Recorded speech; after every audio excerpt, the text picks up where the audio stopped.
ओ नमो भगवते वासुदेवाय। भक्तों, भक्ति सागर मंत्र चैनल में आपका हार्दिक स्वागत है। आज हम श्रवण करेंगे परम पवित्र, कल्याणकारी और मनोकामना पूर्ण करने वाली श्री सत्यनारायण भगवान की संपूर्ण कथा। यह वह दिव्य कथा है जिसके श्रवण मात्र से दरिद्रता दूर होती है, दुखों का नाश होता है और जीवन में सुख समृद्धि का वास होता है। आज के इस प्रसंग में आप जानेंगे राजा चंद्रकेतु की भूल और वैश्य की कठिन परीक्षा, कलावती का वो प्रसंग जिसने सिखाया कि प्रसाद का निरादर क्यों नहीं करना चाहिए, और राजा तुंगध्वज का अहंकार जो उनके विनाश का कारण बना। कथा के अंत में हम पूजन विधि, आवश्यक सामग्री और इस व्रत के विशेष महत्व पर भी चर्चा करेंगे। तो आइए पूरी श्रद्धा और विश्वास के साथ इस मंगलमयी कथा को अंत तक सुनें और कमेंट बॉक्स में अपनी हाजिरी लगाते हुए प्रेम से लिखें, बोलो सत्यनारायण भगवान की जय। श्री सत्यनारायण व्रत मानसिक शांति, धन वैभव की प्राप्ति एवं धर्म आस्था बढ़ाने के लिए। महात्म्य। सत्य ही नारायण है, ये भाव सत्यनारायण की कथा से उभरता है। सत्य को साक्षात भगवान मानकर जीवन में उसकी आराधना करना ही सत्यव्रत है। एक सत्यव्रती अपने उत्तम व्यवहार और शुभ कर्मों से ही भगवान की सच्ची पूजा करता है। लोग सत्यनारायण कथा के माध्यम से सत्यव्रत का सही रूप समझें तो वे सच्चे अर्थों में सुख समृद्धि के अधिकारी बन सकते हैं। एक बार देवर्षि नारद ने मृत्युलोक पर दुखित मानव समाज की कष्ट निवृत्ति और प्राणियों के दुखों के निवारण का उपाय जब भगवान विष्णु से पूछा तो उन्होंने कहा कि हे पुत्र, मृत्युलोक में ही नहीं बल्कि स्वर्ग में भी अति दुर्लभ बड़ा ही पवित्र एक व्रत है जिसे मैं तुम्हारे स्नेह से प्रेरित होकर आज प्रकट करता हूं। श्री सत्यनारायण व्रत को विधि विधान पूर्वक करने से इस लोक में सुख और अंत में गति प्राप्त होती है। सत्य को ही भगवान स्वरूप मानकर जो व्यक्ति इस व्रत को करता है उसे प्रभु की कृपा का लाभ अवश्य मिलता है। प्रभु सत्य साधना से प्रसन्न होते हैं और उनकी कृपा से साधकों को लौकिक सुख और पारलौकिक शांति निश्चित रूप से मिलती है। सत्य व्रत को अपनाने वाला दरिद्र भी भगवान की कृपा से धन धान्य से परिपूर्ण हो जाता है। उसके पास से संसार के कष्ट और आपत्तियां डरकर भाग जाती हैं। वे विघ्न बाधा रहित जीवन जीते हैं, उन्हें इच्छित फलों की प्राप्ति होती है तथा उनके पाप नष्ट हो जाते हैं। श्री सत्यनारायण व्रत की कथा में विभिन्न कथानकों के माध्यम से एक ही तथ्य प्रमुखता से प्रकट होता है कि सत्य निष्ठा अपनाने से अहलौकिक और पारलौकिक दोनों जीवन सुख शांति में बनते हैं और इस सत्यवृत्ति को छोड़ने से अनेक प्रकार के कष्टों को भोगना पड़ता है। पूजन विधि विधान। सामान्यतया यह व्रत संक्रांति, पूर्णिमा या अमावस्या में से किसी भी दिन सत्यदेव का पूजन करके कथा पाठ कर संपन्न किया जाता है, क्योंकि इन दिनों में किया गया व्रत विशेष फलदायी माना गया है। व्रत करने से पूर्व प्रातः संकल्प जरूर लें।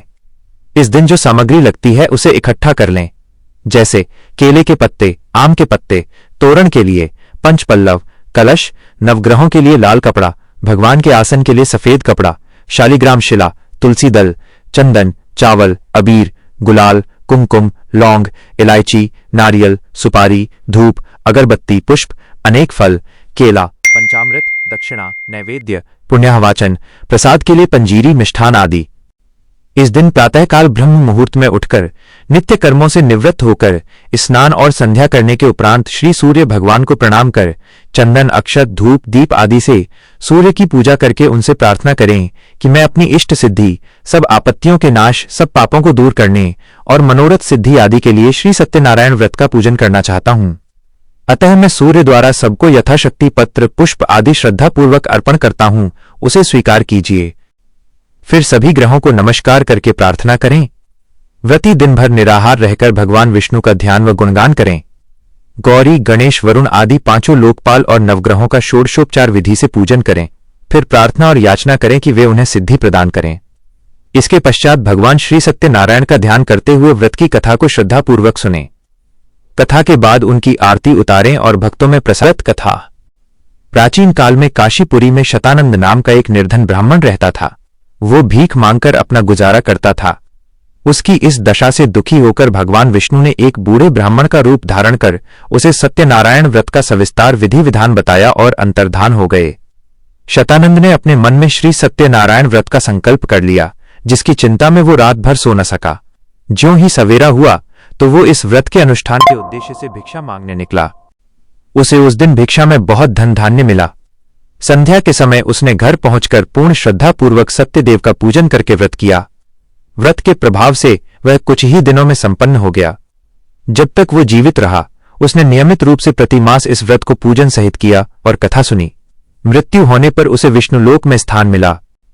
ऋषियों के यह पूछने पर कि शतानंद के बाद इस व्रत को किसने किया, इसके उत्तर में सूत जी ने कहा, एक बार जब शतानंद वैभववान होकर अपने बंधु बांधवों के साथ एकाग्र मन से कथा सुन रहा था, उसी समय वहां भूख प्यास से व्याकुल एक लकड़हारा आकर कथा सुनने बैठ गया। कथा के बाद उसने प्रसाद खाकर जल ग्रहण किया और शतानंद से जब इस व्रत का प्रयोजन पूछा तो उसने इसे मनोवांछित फल देने वाला बताया और अपनी पूर्व की कहानी बताई। उसके ऐश्वर्य प्राप्त करने की बात सुनकर उस लकड़हारे ने इस व्रत का विधि विधान जाना और इसके पूजन का निश्चय करके लकड़ी बेचने चल पड़ा। भगवत कृपा से उस दिन लकड़ियां दोगुने भाव में बिक गईं। लकड़हारे ने उन पैसों से व्रत पूजन की सारी सामग्री खरीद ली और घर आकर अपने भाई बंधुओं व पड़ोसियों सहित विधिपूर्वक सत्यनारायण भगवान का व्रत रखकर पूजन किया तथा कथा सुनी। सत्यदेव की कृपा और व्रत के प्रभाव से वो लकड़हारा कुछ ही समय में धनवान बनकर इस लोक के सारे सुख भोगने लगा। मरने के बाद उसे सत्यलोक में स्थान मिला। इसके पश्चात सूत जी ने एक और कथा का उल्लेख किया जो इस प्रकार है। प्राचीन काल में उल्कामुख नामक एक राजा था जो बड़ा ही सत्यवादी और संयमी था। उसकी रानी भी धर्मनिष्ठ थी। एक दिन वे दोनों भद्रशिला नदी के तट पर श्री सत्यनारायण की कथा सुन रहे थे कि वहां एक वैश्य आ पहुंचा। अपनी रत्नों से भरी नौका को किनारे पर बांधकर वो भी पूजा में सम्मिलित हो गया। वहां का चमत्कार देखकर उस वैश्य ने राजा से जिज्ञासावश पूछा कि यह कौन सा पूजन है। तब राजा ने बताया कि हम अतुल तेजवान भगवान विष्णु का पूजन कर रहे हैं, जिसे करने और व्रत धारण करने से मनोवांछित फल मिलता है। व्रत की महिमा सुनकर वो वैश्य अपने घर लौट गया। घर पहुंचकर इस सारे वृत्तांत को उसने अपनी पत्नी को बताया।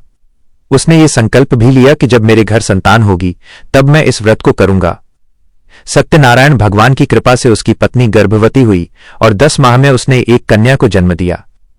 चंद्रकलाओं की भांति दिन प्रतिदिन बढ़ने वाली इस कन्या का नाम कलावती रखा गया।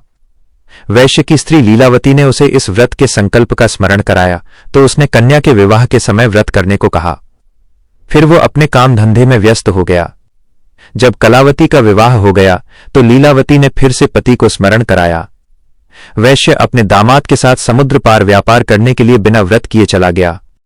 इस कारण सत्यनारायण उस पर अप्रसन्न हो गए। जिस स्थान पर वैश्य अपने दामाद को लेकर व्यापार करने गया था उस रत्नासारपुर नगर के राजा चंद्रकेतु के राज्य में चोरी हो गई। जब राजा के सिपाहियों ने चोरों का पीछा किया तो वे चोरी किया हुआ धन रत्न आदि पकड़े जाने के डर से भागते भागते वैश्य के डेरे में छोड़कर भाग गए। इस पर दोनों वैश्यों को चोर समझकर सिपाही उन्हें पकड़कर ले गए और उन्हें कारागार में डाल दिया। राजा ने वैश्य का सारा धन जब्त कर राजकोष में रखवा दिया। इधर लीलावती और कलावती भी भगवान सत्यनारायण के कोप के कारण बुरे दिन देखने लगीं। तब उन्हें अपनी गलती का स्मरण हुआया।